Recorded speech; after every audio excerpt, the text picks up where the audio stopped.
ये जो अपना फ्लक्स है, मतलब ये जो अपना चार्ज है, इसकी वजह से लेट अस सपोज ये जो फेस दिया है जो ज़मीन पे, इस फेस से, मतलब इस चार्ज की वजह से इस फेस पर, एक क्यूब में कितने फेस होते हैं? 6। तो ये जो शेडेड फेस है, लेट अस सपोज ए, ठीक, और ये मान लो पीछे वाला है, पीछे वाला शेडेड है बी, फ्लक्स ए है, फ्लक्स बी। ये बताओ, find the net flux of from the given figure. Part A है फ्लक्स थ्रू ए और पार्ट बी है फ्लक्स थ्रू बी।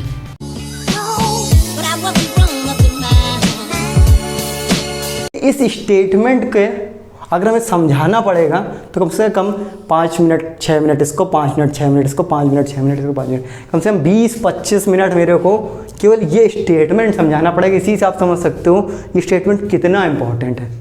ठीक है, ये स्टेटमेंट कितना इम्पॉर्टेंट है। चलिए जो समझते हैं किस तरीके से क्या हुआ है। ठीक है, प्रॉपर्ली एक एक चीज़ समझते हैं। तो हम लोगों ने जो इन्होंने बोला है इसको हम लोगों ने पीछे से झलक भी देखी है। ये जो कहना चाह रहे हैं इस पूरे स्टेटमेंट को मैथमेटिकली लिखें, इस पूरे स्टेटमेंट को अगर मैथमेटिकली लिखें तो यही था कि द नेट फ्लक्स क्या था हमारा, कि नेट फ्लक्स, ठीक, नेट फ्लक्स जो भी नेट इलेक्ट्रिक फ्लक्स जो भी निकल रहा था हम लोगों ने पिछले वाले अभी हम लोगों ने जब देखा, जो अभी हम लोगों ने स्फेयर का निकाला वहाँ पे नेट फ्लक्स निकाला।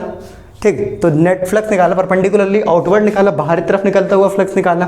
ठीक है ना, ऑफ एनी क्लोज सरफेस, इसको नहीं, वो एक क्लोज सरफेस था एनी के लिए, तो भी हमें समझना पड़ेगा। ठीक है, तो एक क्लोज सरफेस था उसके लिए निकाला। ठीक, ऑफ एनी शेप, चलो शेप भी हमारा डिफाइंड था अभी। ठीक, is equal to the 1/ε0 times, देखिए क्या था, 1/ε0 times the total charge inside. तो टोटल चार्ज क्यों आया था, इसीलिए बोला गया था टोटल चार्ज इनसाइड। तो ये आपका क्या है, उसका मैथमेटिकल स्टेटमेंट है। ये आपके गॉस लॉ का मैथमेटिकल स्टेटमेंट है। मैथमेटिकली ये समझाया गया। ठीक, मैथमेटिकली ये समझाया गया। नेट फ्लक्स को आप यहाँ पर E डॉट ए भी लिख सकते हैं, is equal to 1/ε0 Q inside, ऐसा भी लिखा जा सकता है।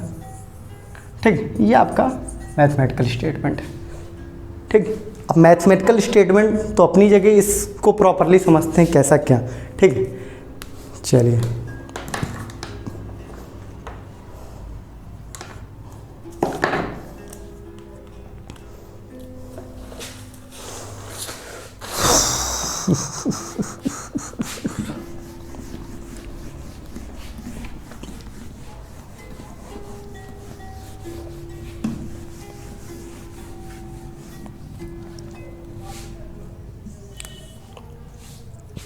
देखो, इन्होंने पहली चीज़ जो बोली है, वो बोली है क्या, एनी शेप। पहले हम इसको पकड़ लेते हैं, एनी शेप को।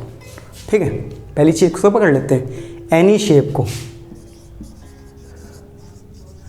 बोला इन्होंने, एनी शेप, यानी कि शेप बढ़ाओ घटाओ उससे कोई फर्क नहीं पड़ता। अच्छा, देखते हैं, चलिए इसको प्रूफ करके समझते हैं। हम लोगों ने अभी देखा था टेस्ट चार्ज, अरे मतलब पॉजिटिव चार्ज अगर यहाँ पे रखा हुआ है, इसकी वजह से जब नेट इलेक्ट्रिक फ्लक्स निकाल रहे थे तो नेट फ्लक्स बराबर क्या आ जा रहा था, लेट अस सपोज इसकी रेडियस कोई आर है। ठीक है, इसकी रेडियस कोई आर है। ठीक, अब यहाँ पे जो नेट फ्लक्स निकल के आ रहा था वो क्या निकल के आ रहा था, ई इंटीग्रल डी ए। ई की वैल्यू उन्होंने क्या निकाली थी, 1/4πε0 के क्यू, क्यू हो गया अपॉन आर स्क्वायर। ठीक, इसको इंटीग्रेट किया तो ये क्या हो जा रहा था, 4πr² हो जा रहा था इस सिंपल के लिए। ठीक, अगर इसका शेप अगर आर दिया है, आर को बढ़ा दें थोड़ा सा, आर को अगर लेट अस सपोज 2r कर दें, और बढ़ा दें, लेट अस सपोज इसको 3r कर दें। ठीक, तब क्या होगा, चलिए तब देख लेते हैं। आर को 2r अगर हम लोग कर लेंगे तो 1/4πε0 क्यू, आर को क्या कर दें, 2r से रिप्लेस कर दें। अगर यहाँ 2r से रिप्लेस किया तो यहाँ पर भी तो 2r से रिप्लेस करना पड़ेगा, 4/2r का होल स्क्वायर। तो 2 का स्क्वायर यानी 4 और ये भी 4 कैंसिल हो जाएगा। चलिए 3r से बात कर लें तो 4 pi epsilon not q upon 3r का whole square into 4 pi epsilon not 3r का होल स्क्वायर। तो यहाँ पर हम लोग क्या देख रहे हैं, ये भी कैंसिल हो जा रहा है। तो इसका क्या मतलब, यानी कि आप शेप को जितना बड़ा कर लें, साइज भी बोला जा सकता है, शेप से ज़्यादा एक्यूरेट वर्ड जो होगा साइज डजेंट मैटर।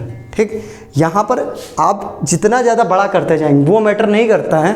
ठीक है, तो ये जो हम कहना चाह रहे हैं कि यहाँ पर जो नेट इलेक्ट्रिक फ्लक्स है किसी भी साइज़ का, ठीक है, किसी भी शेप का, मतलब यानी कि यहाँ पर अगर आपने स्क्वायर लिया है तो अभी देखते हैं, फिर क्यूब लेंगे, फिर कई चीज़ें हम लोग ले लेंगे। ठीक, तो हमको क्या करना पड़ेगा, हमको अलग अलग तरीके से ही लेना पड़ेगा। ठीक है, तो हम लोग बात अगर करें, यहाँ पर एनी शेप नहीं इस्तेमाल करिए, एनी साइज़ के लिए हम बात कर रहे हैं। ठीक, तो किसी भी साइज़ का, साइज अगर बढ़ता जा रहा है तो भी उसका जो नेट फ्लक्स है, अगर कहीं पर आपसे बोल दिया कि एक स्फीयर है जिसके सेंटर पर क्यू चार्ज रखा है, इसकी रेडियस आर है, उसकी वजह से अगर नेट फ्लक्स मान लिया जाए 5 निकल के आ रहा है।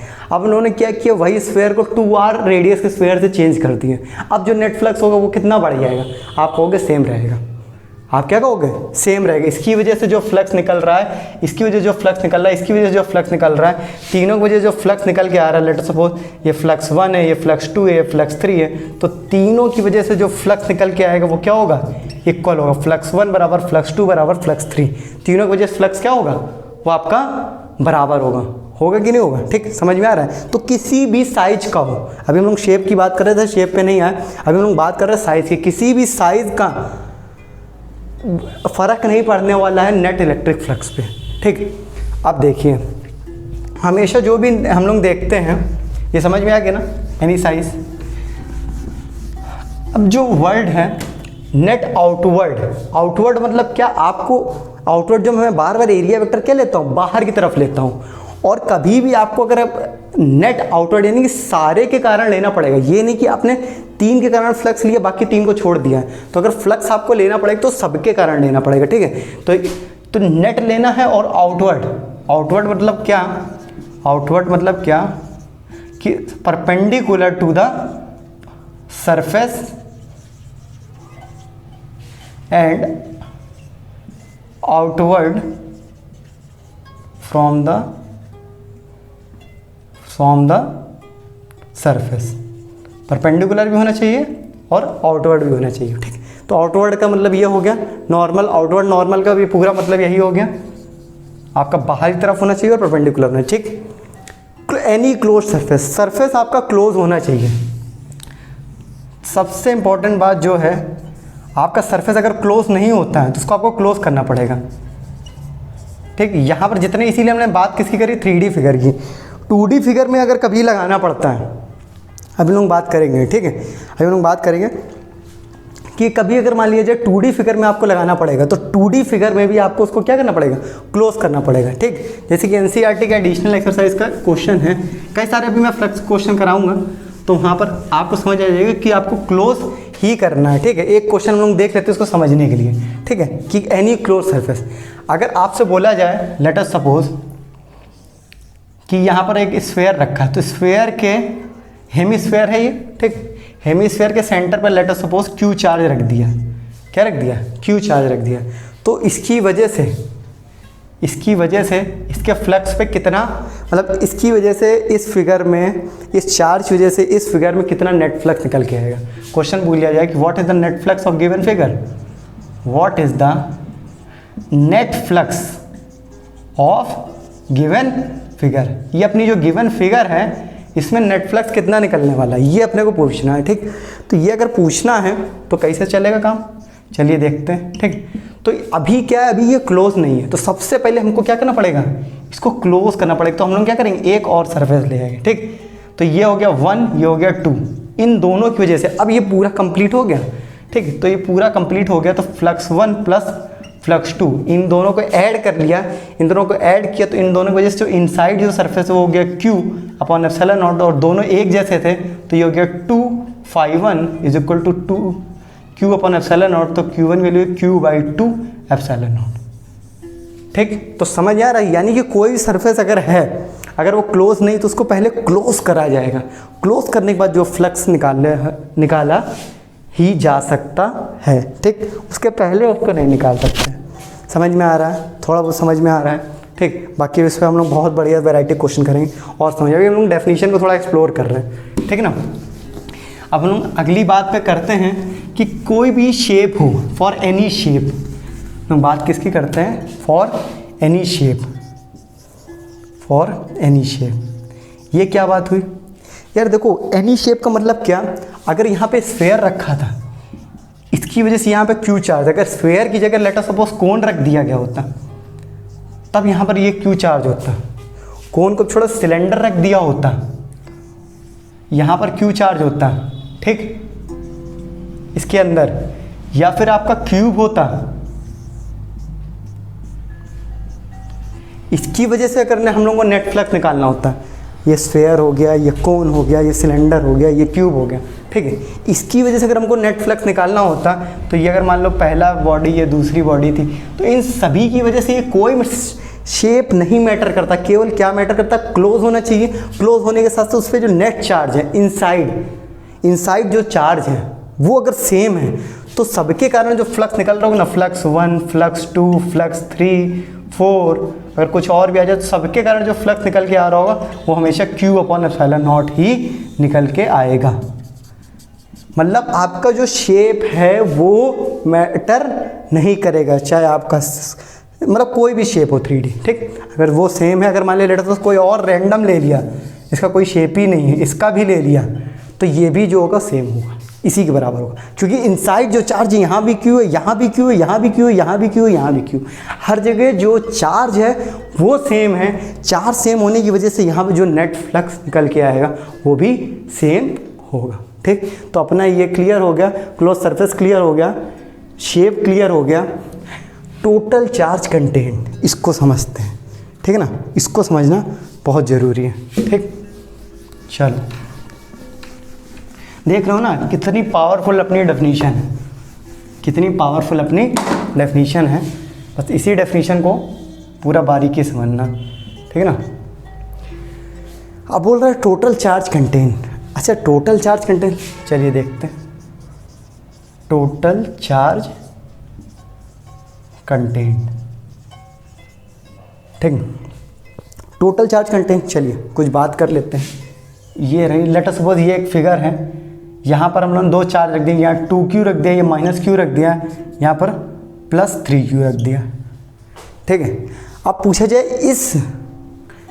जाए इस फिगर से, ये जो फिगर दिया है, what is the net flux of given figure. ये गिवन फिगर दिया, इस फ्लक्स के कारण, इस फिगर के कारण क्या नेट फ्लक्स निकल के आने वाला है। तो जो डेफिनेशन है उसके अकॉर्डिंग अगर हम लोग देखेंगे, तो जो नेट फ्लक्स होगा वो क्या होगा? Total charge inside the surface. क्या कह रहा है? Total charge content with in the surface. With in the surface अगर टोटल चार्ज देखें तो ये 2Q प्लस का -Q, क्या माइनस का Q है, इन दोनों को ऐड कर देंगे तो 2Q -Q/ε0। तो ये क्या हो जाएगा? Q/ε0। तो जो नेट फ्लक्स निकल के आने वाला है वो क्या है? इनसाइड। वो किसके होना चाहिए? इनसाइड होना चाहिए। किसके? और किसके? टोटल चार्ज के।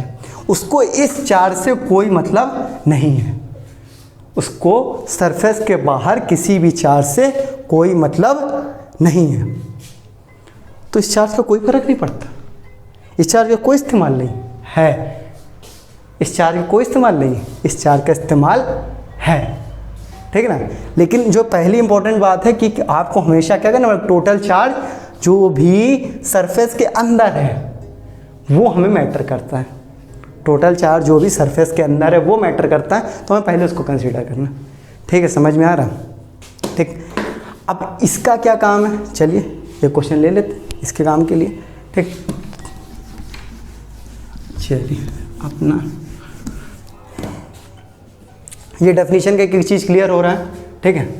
एक पॉइंट और हम लोग डेफिनेशन के साथ का ही है, ऑब्जेक्टिव इस पर बहुत आते हैं हम लोग। इस बार ऑब्जेक्टिव आने वाले भी 3Q ले लिया, ये 4Q हो गया, ये -5Q हो गया, ये मान लीजिए 2Q हो गया और माइनस का, या फिर इसको Q1 Q2 ले, ये हो गया Q1 हो गया, ये Q2 हो गया,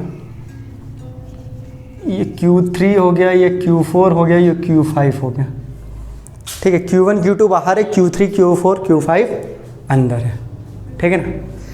अब देखिए हम लोग थोड़ी डेफिनेशन पे चलते हैं। तो डेफिनेशन क्या बोलती है, डेफिनेशन क्या कहती है कि net electric flux of a given close surface बराबर क्या होगी 1/ε0 Q इनसाइड, ये होगी। अच्छा, नेट फ्लक्स को हम क्या लिख सकते हैं, E डॉट डी ए लिख सकते हैं, और ये हो गया 1/ε0 Q इनसाइड, और इसी को बराबर लिख सकते हैं नेट फ्लक्स के। ये स्टेटमेंट भी लिखा जा सकता है, लिखा जा सकता है कि नहीं लिखा जा सकता, लिखा जा सकता है। ठीक, अब देखो अगर हम लोग बात करेंगे कि यहाँ पर जो इलेक्ट्रिक फील्ड प्रेजेंट है, इस सरफेस पर जो इलेक्ट्रिक फील्ड प्रेजेंट है, इस सरफेस के कारण जो नेट फ्लक्स निकल के आ रहा है वो तो किसके कारण आ रहा है, Q3 Q4 और Q5। नेट फ्लक्स जो निकल के आएगा वो किसके कारण, ड्यू टू Q3 Q4 और Q5 के कारण निकल के आएगा, आएगा कि नहीं निकल के आएगा। ठीक, लेकिन जो इलेक्ट्रिक फील्ड है वो Q3 Q4 Q5 की वजह से भी निकलेगी, Q1 की वजह से भी निकलेगी और Q2 की वजह से भी निकलेगी। जो इलेक्ट्रिक फील्ड होगी वो ऐसा तो होगा नहीं इसकी वजह से इलेक्ट्रिक फील्ड गायब हो जाएगी, क्योंकि हम लोग नेट की बात करते हैं तो नेट की बात होने की वजह से कुछ चीज़ें सब्ट्रैक्ट हो जाती हैं, लेकिन ये नहीं कि वो होती ही नहीं है। चीज़ों का ना होना और घट जाना ये दो अंतर है, पैसे का ना होना और खर्च हो जाना ये दोनों अंतर है। ठीक है, तो ये चीज़ है। तो यहाँ पर हम लोग अगर कई बार क्वेश्चन आता है कि इफ़ द मतलब इफ़ द कोई गिवन फिगर दे देंगे कि in this given figure the net flux is due to this and this, then the electric field is due to. अब लड़के क्या करते हैं, उनको पता होता है कि यहाँ पर, लड़कियाँ करती भैया, ठीक है, कि फ्लक्स जो होगा Q3 Q4 Q5 तीन के कारण नहीं तो इलेक्ट्रिक फील्ड भी इसी कारण है, तो वहाँ गलत हो जाएंगे। तो इलेक्ट्रिक फील्ड जो निकल के आएगी वो Q1 कारण भी निकल के आएगी, Q2 कारण भी निकल गया, Q3 कारण भी निकल गया, Q4 Q5 सबके कारण इलेक्ट्रिक फील्ड प्रेजेंट होगी, लेकिन फ्लक्स केवल इनसाइड द सर्फेस के कारण ही प्रेजेंट होगा। समझ में आ रहा है, समझ में आ रहा है ये कितनी इंपॉर्टेंट बात है। ठीक है, अब हम लोग जो अगली बात करने वाले हैं वो बात करने वाले हैं हम लोग कंडीशन फॉर गॉस लॉ की। अगली जो हम लोग बात करने वाले हैं किसकी बात करने वाले हैं, हम लोग बात करने वाले हैं कंडीशन फॉर गॉस लॉ की।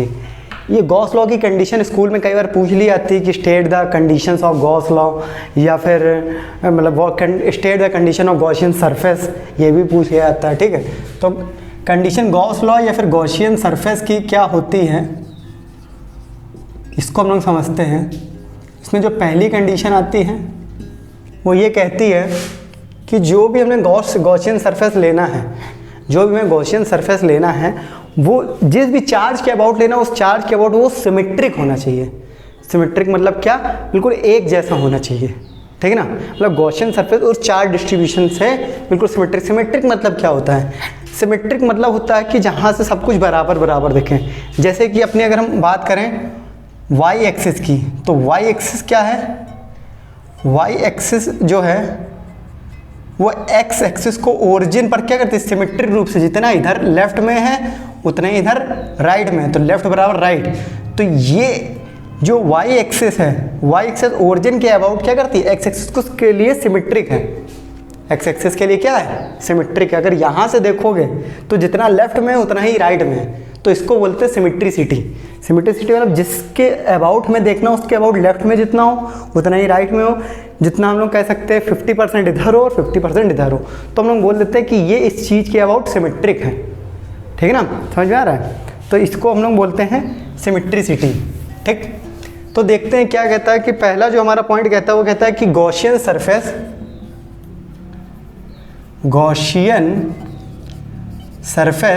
should be symmetric about charge distribution। ये कैसे समझेंगे, अलग अलग तरीके के चार्ज डिस्ट्रीब्यूशन, तीन तरीके के चार्ज डिस्ट्रीब्यूशन तो मैंने आपको पहले भी बताया था। ठीक है, तो जिस भी तरीके के चार्ज डिस्ट्रीब्यूशन होंगे उसके अबाउट क्या होना चाहिए, जो गॉसियन सरफेस आप लोगे वो सिमेट्रिक होना चाहिए। कैसे, अगर मान लिया जाए कि कोई चार्ज डिस्ट्रीब्यूशन हमने देखिए तीन तरीके का होता है चार्ज डिस्ट्रीब्यूशन। अपना क्या होता है, पहला लीनियर होता है, दूसरा सरफेस चार्ज डिस्ट्रीब्यूशन होता है, तीसरा वॉल्यूम चार्ज डिस्ट्रीब्यूशन होता है। लेट अस सपोज हमने लीनियर चार्ज डिस्ट्रीब्यूशन ले लिया, तो अब हमें जो गॉसियन सरफेस बनाना है वो कैसा होना चाहिए, सिमेट्रिक होना चाहिए। वो इसके अबाउट क्या होना चाहिए, सिमेट्रिक होना चाहिए।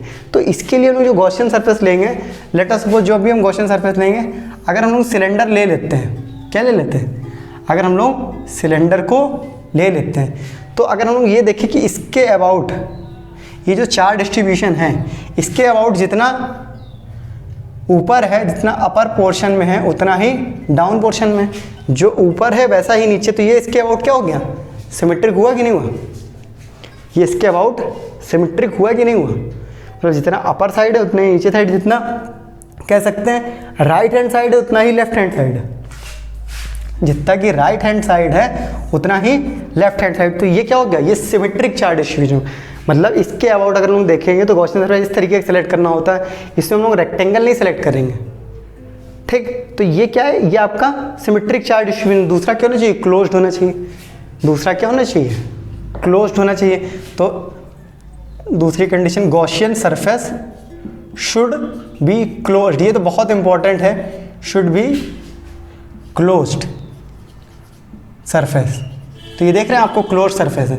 रेक्टेंगल कभी भी क्या होगा, क्लोज सरफेस के लिए रेक्टेंगल नहीं ले सकते, ठीक है ना, ठीक। क्यूबाइड जो होगा वो सिमेट्रिकल नहीं होगा, ठीक।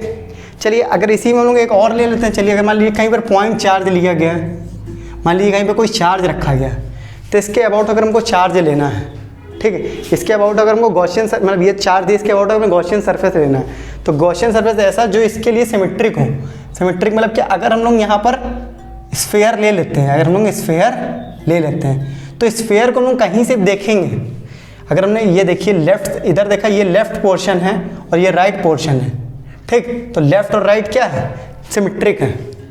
लेफ्ट और राइट क्या है, सिमेट्रिक है। लेकिन अगर हम लोग इसके अबाउट अगर हम लोग वो ले लेते हैं गॉसियन सरफेस, तो वो वहाँ पर क्या होता है, सिमेट्रिसिटी खत्म हो जाती है, ठीक।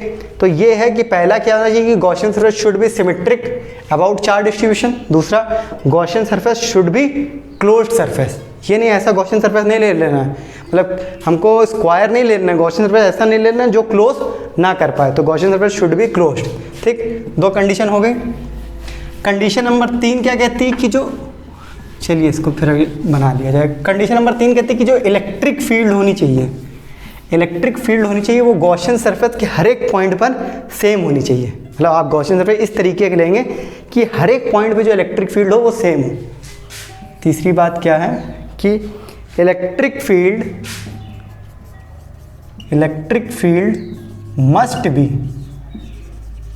बी सिमेट्रिक भी बोल सकते हैं, मस्ट बी सिमेट्रिक, या फिर बोल सकते हैं इसी को ब्रैकेट में लिख ले, equal at all points of Gaussian surface. मतलब गॉसियन सरफेस के सारे पॉइंट पे जो इलेक्ट्रिक फील्ड की वैल्यू होनी चाहिए वो क्या होनी चाहिए, सेम होनी चाहिए। कैसे, चलिए अभी हम लोगों ने देखा था कि अगर पॉइंट चार्ज हो तो हमें क्या लेना है, स्फेयर लेना है। पॉइंट चार्ज हो तो स्फेयर लेना है गॉसियन सरफेस। यहाँ पर जो इलेक्ट्रिक फील्ड की वैल्यू होगी, पॉइंट चार्ज का किसी एक पॉइंट, ये मान लो P है, ये मान लो Q है, ये मान लो R है, ठीक है। तो इलेक्ट्रिक फील्ड जो P पे होगी वो क्या होती है, पॉइंट चार्ज के KQ/R² होती है। चूँकि ये एक स्फेयर है R रेडियस का, तो EP पे जो आएगी वो क्या आएगी, KQ/R²। EQ पे जो आएगी वो भी क्या आएगी, KQ/R। R सेम है, जो यहाँ था वही यहाँ KQ/R²। और let us suppose R position देखें तो क्या आ जाएगा, KQ/R²। तो EP is equal to EQ is equal to ER।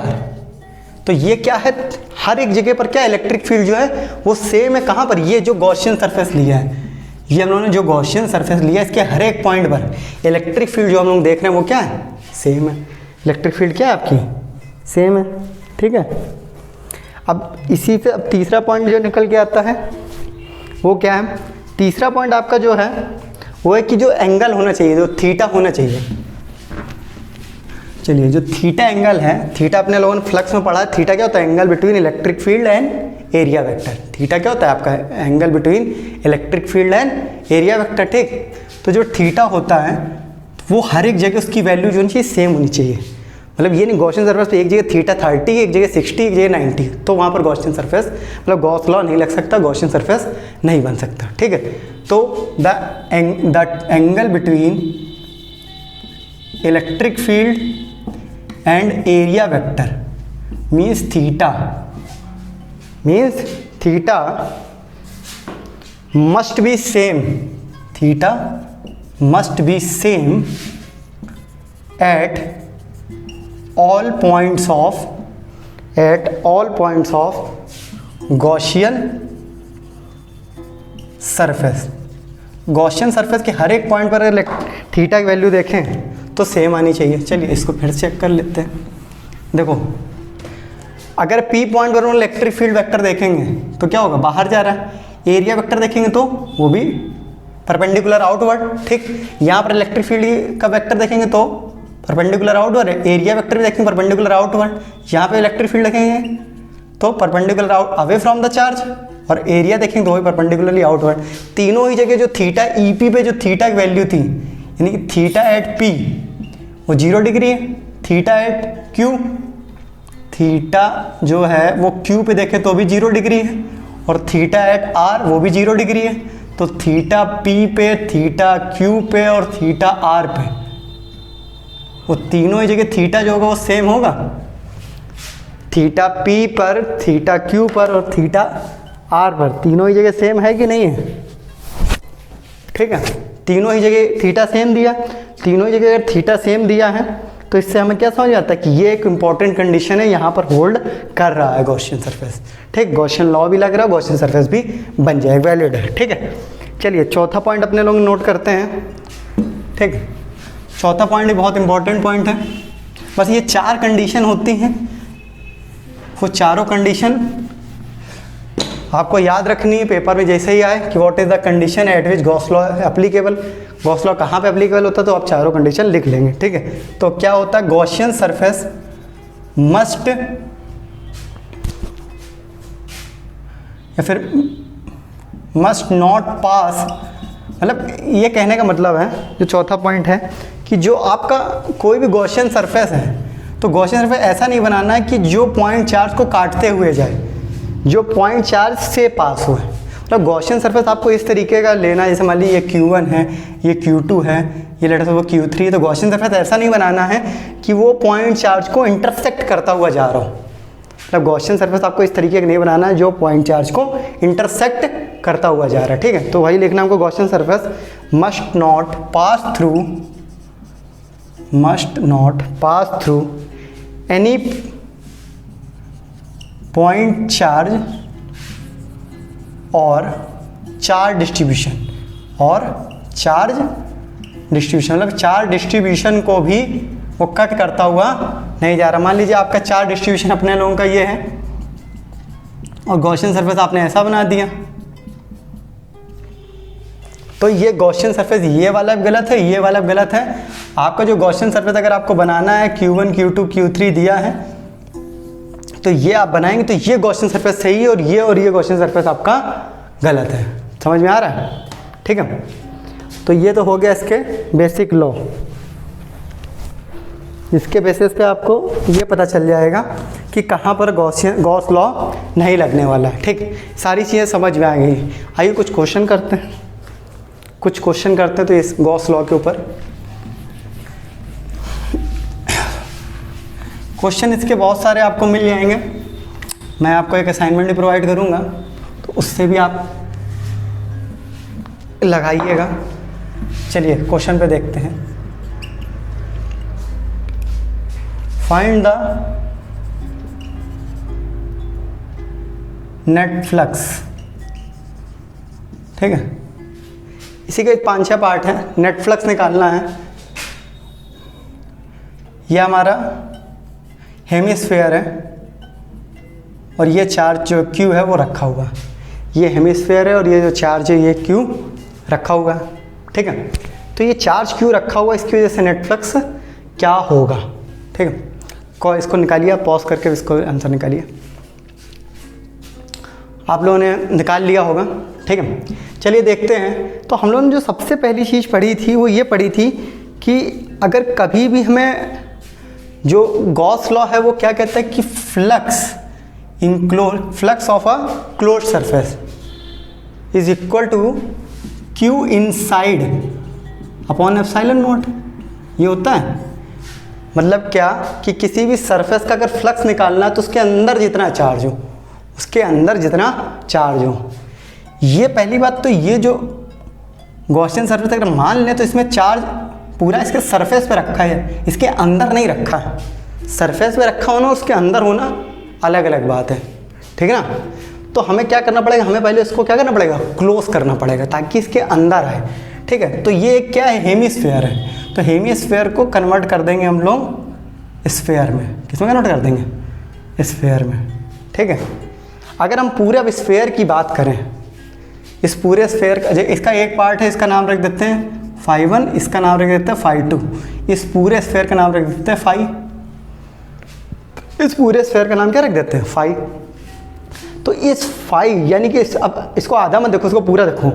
इस पूरे स्फीयर का अगर मैं फ्लक्स निकालना है, ठीक है, अरे ऐसा ना करो, ये मान लो S1, ये मान लो S2, ये मान लो S, ठीक है। तो हमें अगर S सरफेस का फ्लक्स निकालना है तो फ्लक्स थ्रू S सरफेस, ठीक है। तो अपने को क्या मालूम, किसी भी इनक्लोज्ड, देखो ये क्या है, ये क्लोज सरफेस है। तो इसके लिए अगर फ्लक्स निकालना है तो फ्लक्स बराबर क्या होता है, Q इनसाइड। तो इसके अंदर चार्ज क्या दिया है, Q divided by epsilon not. पता चल रहा है, मतलब फ्लक्स जो है S का जो होगा वो क्या होगा, Q अपॉन एप्सिलॉन नॉट, ठीक। अच्छा, फ्लक्स S जो है, एक बात इधर करें, ठीक है। तो फ्लक्स जो S का है वो दो चीज़ों से मिलकर बना है क्या, flux of S1 plus flux of S2। Flux of S1 plus, और एक बात और भी पता है, ये अपना क्या, ये सिमेट्रिक है, यानी कि flux of S1 is equal to flux of S2। ये बात है कि नहीं है, तो यानी कि ये दोनों इक्वल हो गए। तो इसको हम लिख सकते हैं 2 टाइम्स फ्लक्स ऑफ S1 लिख सकते हैं। तो यहाँ पर हम लोग क्या, हम लोग फ्लक्स X को क्या लिख सकते हैं, 2 times flux of S1 is equal to Q upon epsilon not. तो यहाँ से फ्लक्स ऑफ S1 बराबर क्या हो जाएगा, Q/2 एप्सिलॉन नॉट।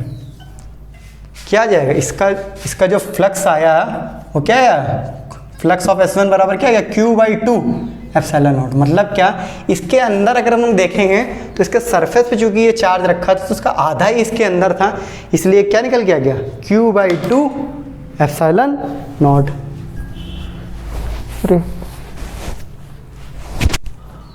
ठीक है, समझ में आ रहा है, Q/2 एप्सिलॉन नॉट। एक क्वेश्चन हम आपको देते हैं, खुद करिए। इसी तरीके क्वेश्चन आते हैं, देखते हैं। एक अपने लोग ले लेते हैं कोन, ये रहा कोन, ठीक। कोन ले लिया, तो कोन के सरफेस पे लेटर सपोज अगर लोग रख देते हैं, यहाँ पे मान लिया Q चार्ज रखा है, क्या रखा अपने लोगों ने, Q चार्ज रखा, ये इसका बेस है, ठीक है। अब पूछ लिया find the net flux of given figure, find the net flux of given figure, इस फिगर का फ्लक्स कितना होगा, ठीक है, ये निकालना अपने को। तो अगर फ्लक्स निकालना है तो कैसे निकलेगा, ये देखो एक कोन अपने लोगों को और बनाना पड़ेगा ताकि ये जो है ये क्या हो सके, क्लोज हो सके, ठीक है। तो इसकी वजह से अगर मान लो फ्लक्स 1 है, इसकी वजह से फ्लक्स 2 है, ठीक है। तो इस पूरे की वजह से जो होगा flux 1 plus flux 2 is equal to क्या आ जाएगा, Q अपॉन एप्सिलॉन नॉट। और 1 की वजह से जो होगा, चूंकि ये दोनों इक्वल है, फ्लक्स Q/2 एप्सिलॉन नॉट, ठीक है। समझ में आ रहा है, मतलब फ्लक्स 1 जो है वो बराबर है फ्लक्स 2 के, ये दोनों सिमेट्रिक है ना, ठीक है। समझ में आ रहा है, जैसा कि पीछे हुआ था, ठीक। इसी तरीके के क्वेश्चन और भी आता है, सिलेंडर जो होता है उसको भी इसी तरीके से कर देते हैं। सिलेंडर है, इसके बेस में यहाँ पर Q चार्ज रखा हुआ है, इसकी हाइट L है, ठीक है। तो यहाँ पर भी हमें एक और सिलेंडर बनाना पड़ेगा इसके सिमेट्रिक, ठीक है। तो इसको फ्लक्स 1 मान लो, फ्लक्स 2 मान लो, और फिर से आंसर यही आएगा, ठीक है। ये तो बहुत सिंपल हो गया। अब आते ही बात क्यूब की। क्यूब में होता है थोड़ा सा खेल, चलिए क्यूब के फ्लक्स के बारे में कुछ बात करते हैं, ठीक है। चलिए,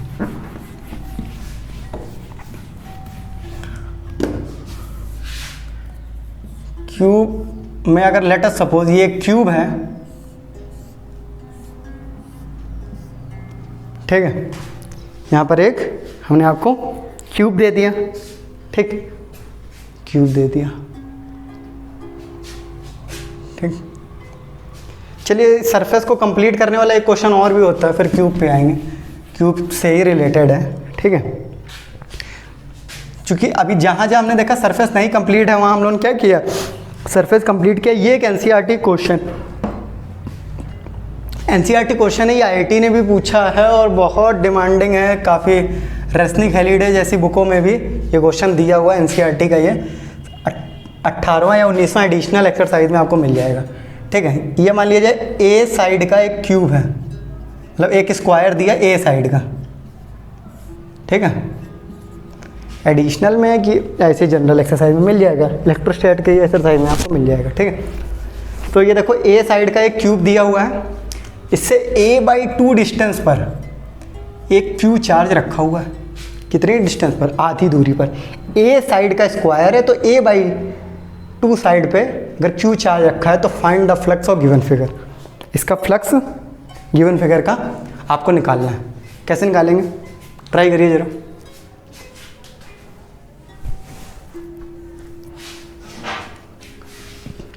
आप लोगों ने निकाल लिया हो। सबसे पहला यार क्या करना है अपने को, क्वेश्चन जैसे ही मिले तो ये तो समझ में आ गया ये क्लोज्ड नहीं है और गॉस लॉ लग रहा है तो अपने क्लोज करना पड़ेगा, तो क्लोज है नहीं तो क्लोज करना पड़ेगा, तो क्लोज करना है इसको। एक स्क्वायर है और ये देखो आधी डिस्टेंस रखा, तो ये क्लोज कब हो सकता है, ये ए डिस्टेंस, ये ए है और ये कुछ आधी दूरी पे रखा हुआ है यहाँ से a/2 डिस्टेंस पे क्यू चार्ज। तो इसको अगर अपने लोग क्यूब बना लें, क्या बना लें, क्यूब बना लें, ये पूरा का पूरा क्या होगा, क्लोज हो जाएगा। तुम लोग फील ले नहीं पा रहे, रुको।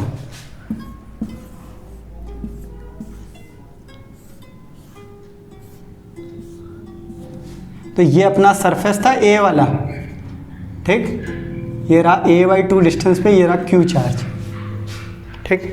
तो इस सरफेस से ये जो सरफेस दिया है नीचे वाला, इससे फ्लक्स कितना पास होगा, तो अब क्लोज हो गया। क्लोज होने के बाद अपने को क्या समझ में आया कि ये जो एक सरफेस था, अब ऐसे कितने हो गए, 1 2 3 4 5 6 सरफेस हो गए इसे।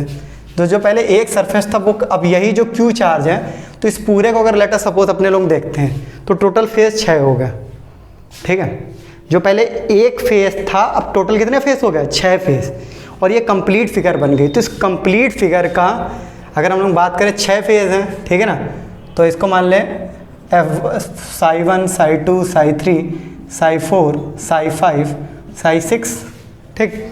तो ये 6 सरफेस हैं, ठीक। तो ये जो 6 सरफेस हैं, इन टोटल का पहले निकालते हैं। तो फ्लक्स थ्रू क्यूब, ये जो क्यूब है इससे कितना फ्लक्स निकलेगा, तो जो भी चार्ज इसके अंदर चार्ज कितना है, क्यू अपॉन एप्सिलॉन नॉट। लेकिन इस क्यूब के अंदर कितने फेस हैं, 6 फेस हैं, तो कितना हो जाएगा 6।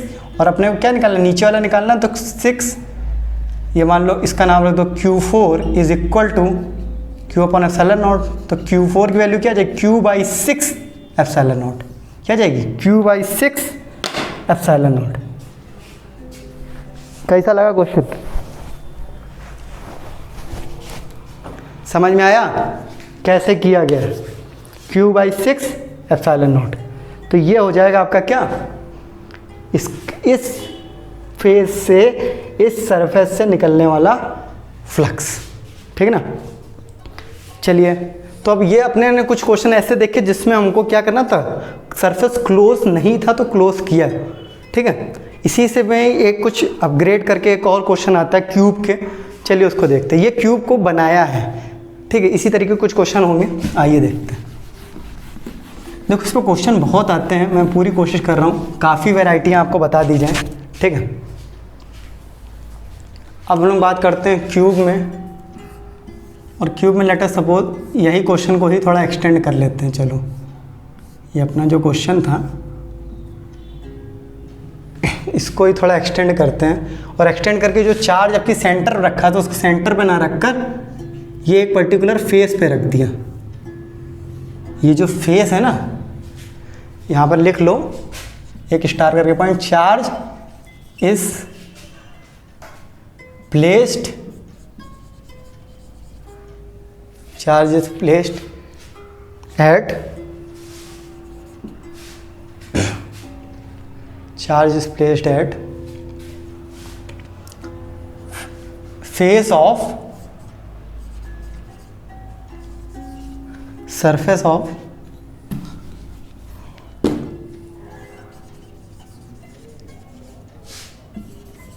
Surface of cube. ठीक, तो ये जो क्यूब का सरफेस है इस पे जो चार्ज है उसको रख दिया।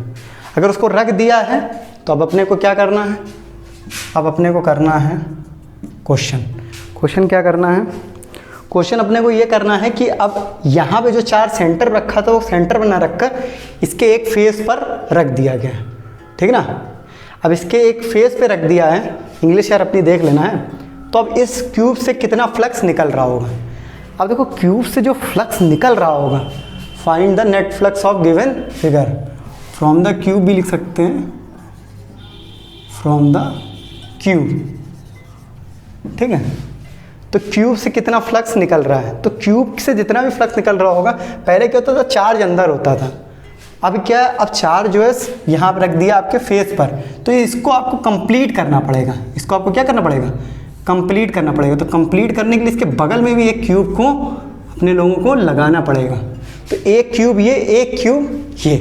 ठीक है, तो इन दोनों से मिलकर ले, अगर मान लो इसका फ्लक्स 1 इसका फ्लक्स 2, तो इन दोनों की वजह से जो फ्लक्स आएगा वो जो चार्ज इनसाइड होगा Q अपॉन एप्सिलॉन नॉट, तो इससे जो फ्लक्स निकल रहा होगा वो क्या आएगा, Q/2 एप्सिलॉन नॉट। सर आप सस्ता सस्ता क्वेश्चन करा दे रहे हो, आओ कुछ फिर बढ़िया ही कर लें। ठीक है, ये समझ में आ रहा है। एक बहुत फेमस क्वेश्चन उसको करते हैं, ठीक है, क्यूब का ही है, बिल्कुल मज़ा आ जाएगी तुम लोगों को। ठीक है, पहले तो जिसने सॉलिड स्टेट पढ़ा रखा होगा उसको ज़्यादा समझ में आ रहा होगा, नहीं तो समझा देंगे, कोई दिक्कत वाली बात नहीं।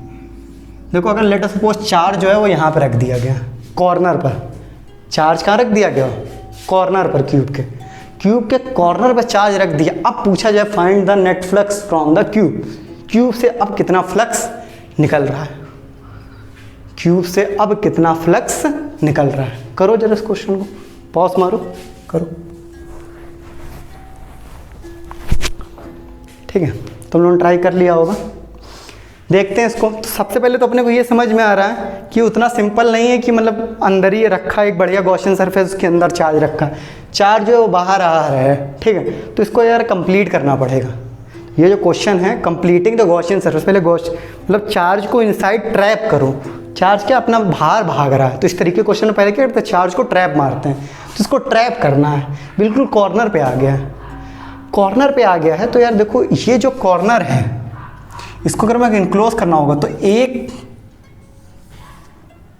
क्यूब ये बनेगा, कितने क्यूब बनेंगे सोचो जरा, एक क्यूब ये बनेगा, ठीक, एक इसके जस्ट ऊपर बनेगा,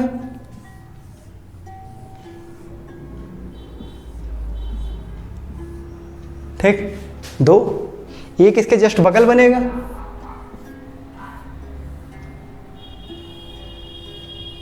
ठीक, 1 2 3 और ये रहा 4, और 4 ही जस्ट पीछे बनेंगे, 4 ही जो होंगे वो जस्ट पीछे बनेंगे, तब ये कॉर्नर जो होगा वो कंप्लीट होगा। नहीं तो आप अपने दीवार, आप जहाँ के भी रूम में रहते हो तो दीवार का कॉर्नर देख लीजिएगा, अगर उस कॉर्नर को कंप्लीट करना है, ठीक है, तो वहाँ पर क्या होना चाहिए, एक तो अगर लेट सपोज ये कॉर्नर है आपके दीवार का, ये कॉर्नर है, यहाँ पर कुछ रखा है, तो एक तो ये हो गया, ठीक, एक यहाँ पे रखना पड़ेगा, एक इसके बगल में 2, एक ये रहा 3, ठीक, और देखो ये पूरे मिलकर कितने हो गए, 1 2 3 4, और यहाँ पर ये पीछे 4 रखने पड़ेंगे, तब जाके ये कॉर्नर जो है वो कंप्लीट होगा। तो यानी कि इसको कंप्लीट करने के लिए कितने क्यूब लग रहे हैं, अपने 8 क्यूब लग रहे हैं, ठीक है ना।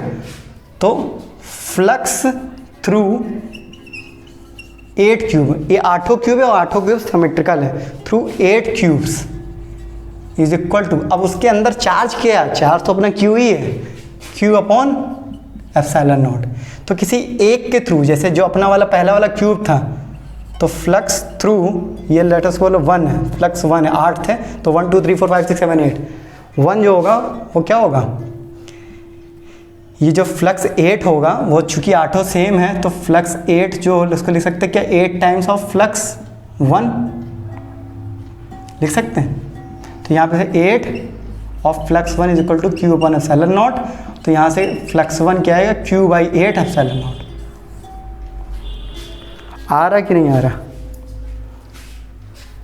बढ़िया लग रहा कि नहीं।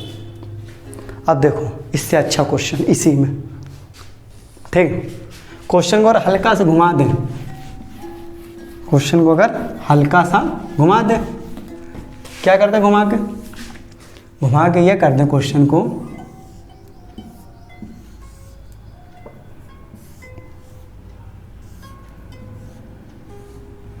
ये जो अपना फ्लक्स है, मतलब ये जो अपना चार्ज है, इसकी वजह से लेट अस सपोज ये जो फेस दिया है जो ज़मीन पे, इस फेस से, मतलब इस चार्ज की वजह से इस फेस पर, एक क्यूब में कितने फेस होते हैं, 6, तो ये जो शेडेड फेस है लेट अस सपोज ए, ठीक, और ये मान लो पीछे वाला शेडेड है बी, फ्लक्स ए है, फ्लक्स बी, ये बताओ find the net flux of from the given figure. Part A है फ्लक्स थ्रू ए और पार्ट बी है फ्लक्स थ्रू बी। करो जरा उसको, अपने को पता है क्यूब में कितने फेस होते हैं, 6। पॉज मारो जरा, करो, ठीक है, आप लोगों ने अटेम्प्ट कर लिया होगा। देखो ये जो क्वेश्चन है, क्वेश्चन तो अपने लोगों ने, कई लोगों ने ऐसा किया होगा कि देखो 6 सरफेस होते हैं, ठीक है, क्यूब के अंदर कितना आ रहा है, क्यू बाई 8 एप्सिलॉन नॉट, तो होते 6 हैं, और एक इंडिविजुअल की बात करें तो 6 में एक को डिवाइड कर देंगे, मतलब 6 सरफेस होते हैं लेकिन एक सरफेस की बात कर रहा है तो 1/6 से डिवाइड कर दें, और ये पहले ही ऑलरेडी क्यू बाई 8 दिया है तो ये जो क्यू अपॉन 48 एप्सिलॉन नॉट। ऐसा नहीं होगा, ये गलत है, ये गलत है। कैसे गलत है, देखो अगर यहाँ पे चार्ज रखा है, चार्ज को तुम यार ऐसा समझो कि बल्ब है, चार्ज को क्या समझो, बल्ब है, ठीक है, तो यहाँ पे बल्ब है तो उसकी लाइटें, अगर यहाँ पे बल्ब लगा है तो इसकी लाइट जो होगी, देखो यार मैं एक बार फिर से इसको बना लेता हूँ ताकि और बढ़िया से क्लियर हो जाए तुम लोगों को, ठीक है। देखो बनो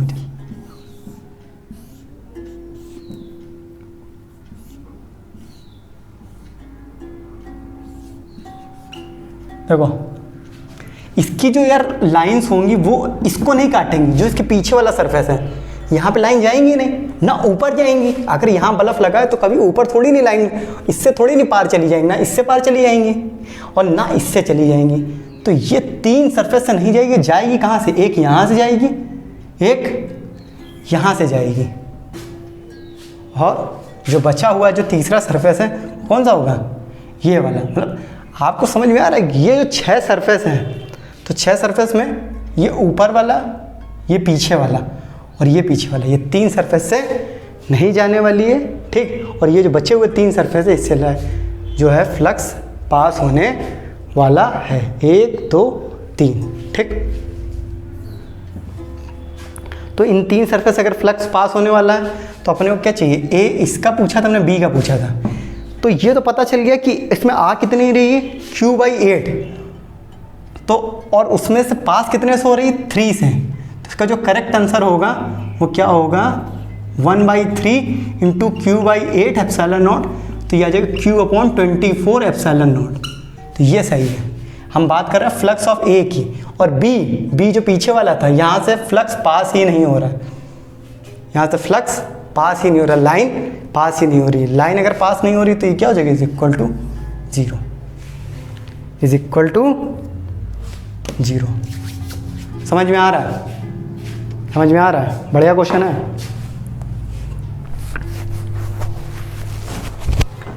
चलो एक क्वेश्चन और करते हैं मज़ेदार, ठीक। लास्ट क्वेश्चन है, चलो लास्ट क्वेश्चन है, इसको करते हैं।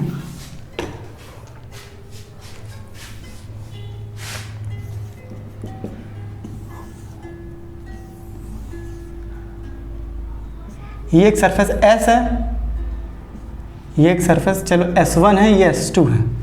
यहाँ कोई चार्ज रखा है Q1, ये रखा है Q2, ये रखा है Q3 और ये रखा है Q। Q1 की वैल्यू जो लेट अस सपोज मान लो 1 माइक्रोकूलम्ब है, Q2 की 2 माइक्रोकूलम्ब है, Q3 की 3 माइक्रोकूलम्ब है और Q की मान लो 4 माइक्रोकूलम्ब है। वाह वाह। गिवन क्या दिया है? If flux of S1 is 4 times flux of S2, then find the value of Q. Find value of Q. Q की वैल्यू नहीं दी थी यार, ठीक है। Find the value of Q, इसको अगर अपने को करना है, क्वेश्चन समझ में आ रहा है? ये अपना डायग्राम, ये S2 है, ये S1 दे रखा है। फ्लक्स जो S1 का वो 4 टाइम्स है किसके? S2 के। तो फाइंड करना है क्या अपने को? चार्ज फाइंड करना है Q, ठीक है। करा जाए, चलो करा जाए।